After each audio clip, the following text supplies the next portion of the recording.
পুজো হয়ে গেছে, এবার যাই রান্নাঘরে। এবার দুদিকে দুটো কড়াই বসিয়ে দিয়েছি, ডাল সিদ্ধ করে নামিয়ে নিয়েছি। শাক আমার মাছের দাদা দিয়ে গেছে, কি সুন্দর শাকটা, একদম একদম টাটকা শাক। জলে দিয়ে রেখেছি, মাটি মাটি থাকে তো, ধুয়ে নিয়েছি আগে একবার, এটা জলটা ছাঁকবো। কড়াই বসিয়েছি, এবার তেল দিই কড়াই। এই ডালটা বসাবো প্রথমে, তো একটু গোটা জিরে ফোড়নে দিলাম, আর কটা শুকনো লঙ্কা, দুটো তেজপাতা। এবারে ফুলকপিগুলো এতে দিয়ে দেবো।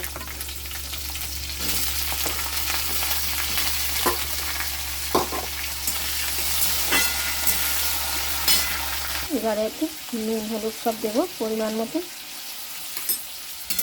একটু ফুলকপিটা ভাজা হোক ভালো করে।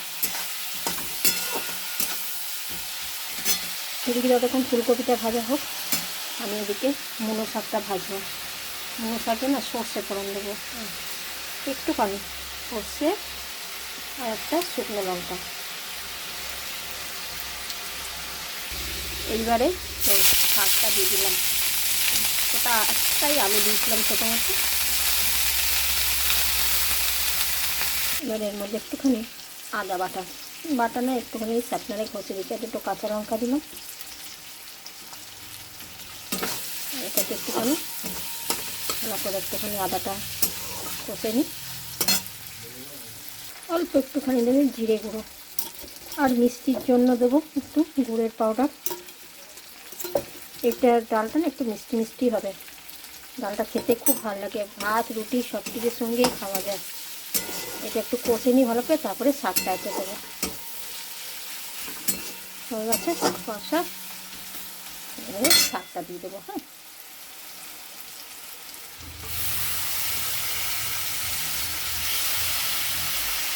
এইবারেই সেদ্ধ করা মুগ ডালটা এতে দিয়ে দিচ্ছি।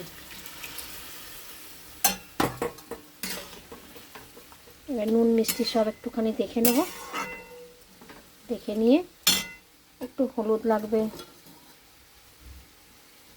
নুনও একটু লাগবে, ভাজার সময় তো দিয়েছিলাম, ডালটা সিদ্ধ হওয়ার সময় নুন দিইনি। এটা ভালো করে ফুটে যাক একদম, তারপর একটুখানি ঘি নালে মাখন, যে কোনো একটা কিছু দিলেই হলো। এদিকে মূলো শাকটা দিয়েছি ভাজতে, এটাতেও নুন দিতে হবে, অল্প করে দিই, কারণ গলে গলে একটুখানি হয়ে যাবে তো, তখন আবার নুন লাগবে বেশি। নুন হলুদ দুটোই দিয়ে দিলাম। ডালটার সঙ্গে একটা কিছু ভাজা করবো আমি, দেখি কুমড়ো আছে, বেগুন আছে। এই শাকটাতে এমনি শুকনো ভাতে খাওয়ার জন্য। শীতকালে এখন বলো কত শাক পাতা, আমার তো ভীষণ শাক পাতা মাছ এসব দেখলে লোভ সামলাতে পারি না। তবে এটা ভাজা হোক, ততক্ষণ 2 পিস বেগুন ভাজবো ডালের সঙ্গে খাওয়ার জন্য। একটু নুন হলুদ তেল একটুখানি আটা মাখিয়ে রেখেছি, আটা বেসন সবই দেওয়া যায়, মানে তেলটা কম লাগে, কড়কড়া লাগবে খেতে, থাক মাখানো। আমার ডাল নাবাই, হয়ে গেল ডাল। এই ডালটা খেতে না যেমন রুটির সঙ্গেও ভালো লাগে, ভাতের সঙ্গেও ভালো লাগে। আমার বাবা খেতে ভীষণ ভালোবাসতো এই ডালটা। আমার মা শীতকাল মানে পড়লেই বাবা পালং শাক আর ফুলকপি নিয়ে চলে এলো, মানে প্রায় দিনই বোধহয় পালং শাক। আর মা আমার বানাতো খুব সুন্দর, দারুণ বানাতো। মায়ের মতন পারি না রান্না, এত কিছু করি কিন্তু মায়ের ওই স্বাদটা আর আসে না। এখন তো আর মা নেই যে মায়ের কাছে গিয়ে খাবো, নিজেই বানিয়ে চেষ্টা করি খাওয়ার জন্য। চলাই দেখো ডাল হয়ে গেছে, একটুখানি মাখন দিয়ে দিই ওর মধ্যে, তোমরা চাইলে ঘিও দিতে পারো। এই দেখো একটু মাখন দিলাম, ঘি দিলেও ভাল লাগে, মুগ ডালে তো ঘিয়ের গন্ধটাতে সুন্দর লাগে না। মুলো শাকও আমার ভাজা হয়ে গেল, এবার নামিয়ে নিই শাকটা। এদিকে ভাতও আমার হয়ে গেছে, বন্ধ করে দিয়েছিলাম, ঠান্ডা হয়ে গেছে তো ওই জন্য একটুখানি গরম হোক ভাতটা। এদিকে তেল দিয়েছি, বেগুনটা ভেজে নিই। এই হয়ে গেল আমার পালং শাক আর ফুলকপি দিয়ে মুগের ডালটা, আর এখানে একটু মূলো শাক ভেজেছি, আর 2 পিস বেগুন ভাজলাম গরম গরম। এই বেগুনও ভাজা হয়ে গেল, এবার রাতের তরকারিটা বসাই, মিশানো তরকারিটা। তাও রান্না কমপ্লিট হয়ে যাবে তরকারিটা করলেই। দুপুরের খাবার দাবার তো হয়ে গেছে, রাতের তরকারিটা একবারেই করে নিই। আমি এমনিতেও রাতের তরকারি না করেই রাখি, ও রাত্রিবেলায় আমার ভালো লাগে না কিছু করতে। একটু পাঁচফোড়ন দিয়ে দিচ্ছি, একবারেই বসাবো সব সবজিগুলো। কাঁচা লঙ্কা দিয়ে দিলাম আর সবজিগুলো দিয়ে দিচ্ছি।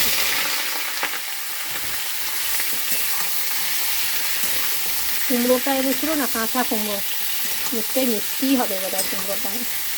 এর আগে আর কোনো তরকারিতে দিইনি, আজকেই দিলাম প্রথম তরকারিতে। এখনও আছে অনেকটা কুমড়ো। এটা এখন ঢাকা দিয়ে দিয়ে ভাজি। এখন যাই বাইরে, আরও জামা কাপড় ধোয়া হয়েছে, সেগুলোকে মেলি। এই দেখো কালকেরগুলো শুকিয়েছে, এগুলোকে তুলে নিয়ে আবার আজকে দেখো এক বালতি। প্রতিদিন আমার 12 মাস 30 দিন ডেইলি জামা কাচা হয়। সকালবেলা এক বালতি ভর্তি ভর্তি, আমি থাকতেই পারি না। ও না খেয়েছে, ওই রান্না করা জামা কাপড় কত তেল লাগে বলো তো, তেল মশলা লাগে, প্রত্যেক দিন আমার কাচতে হয়। জামা কাপড়গুলো মেলতে মেলতে আবার এলাম তরকারিটা দেখতে, মানে সব দিকটাই তো দেখতে হবে না, কোনো উপায় নেই। তারপরেও বলবে যে কী করছিলে তুমি ঘরে এতক্ষণ ধরে। অত বড় ঘর আমার, মোছা পরিষ্কার করা, পুজো করা, রান্না করা, জামা কাপড় ধোও, তোলো, মেলো, গুছাও। চলো এটা নুন হলুদ দিয়ে দিয়েছি, এটা তখন হোক, আর ততক্ষণ মেলে আসি। কত সুন্দর রোদ্দুর উঠেছে বলো, শীতকালে এই রোদটা না হলে ভালো লাগে বলো। রোদের মধ্যে একটুখানি বসবো, দাঁড়াবো। আমাদের আগে বিয়ের আগে আমরা সব মারা কাকিমারা 5 বউ মিলে একটা উঠোনে মাদুর পেতে সবাই বসতো উলকাটা নিয়ে।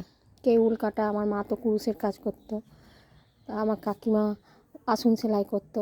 সবাই কি সুন্দর বসে বসে একটা এক জায়গায় বসে ওরা 5 বউয়ে করতো। তারপরে বিকেল হলো, একটু সন্ধ্যা সন্ধ্যা হবে, তখন সবাই যে যার ঘরে চলে গেলো। আলাদা আলাদা আমাদের সবাই আলাদা আলাদা থাকে, কিন্তু কিছু হলে তখন এক জায়গায় হয়ে যেত। এখন আমার মা কাকিমা সবাই চলে গেছে, একটাই কাকিমা আছে, মানে 2টো কাকিমা আছে, একটা না, কাকিমা আছে 2টো, কাকা একটা আছে, আর জেঠিমা আছে। ওরা আর এখন বয়স হয়ে গেছে তো, আর এখন সেই ইমেজটা কি আর থাকে বলো। আর এখন এক জায়গায় আর বসে করে না, কোনো অনুষ্ঠান হলে তখন এক জায়গায় হয়। তার বাড়ি থেকেও লোক নাই সেরকম।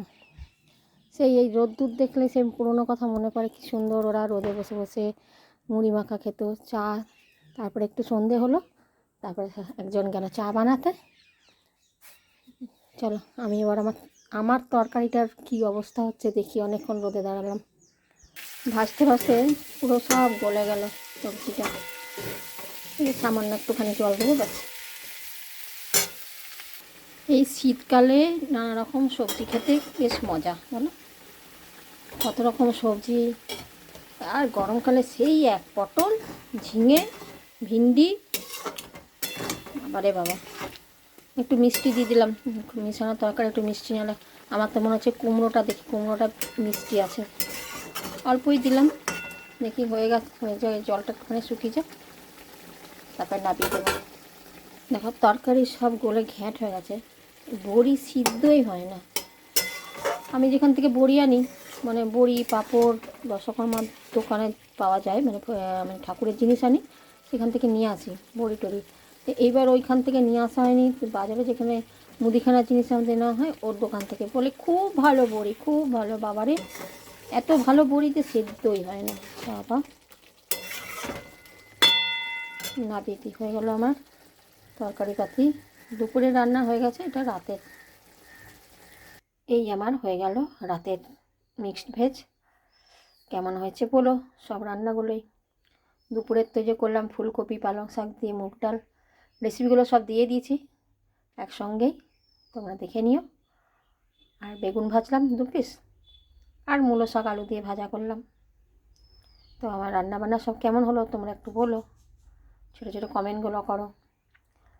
কিছু কিছু সময় না তোমাদের কমেন্টের উত্তর দিতে আমার দেরি হয়ে যায়, কেন জানো, এত ঘরের কাজের চাপ না আমার, একটা হাতে সব করতে হয়। আর এত ছোটোবেলা, আমি সেই মানে কখন যে দিই মানে খুঁজে পাই না, কখন পেরিয়ে যায় পেরিয়ে যায় পেরিয়ে যায়।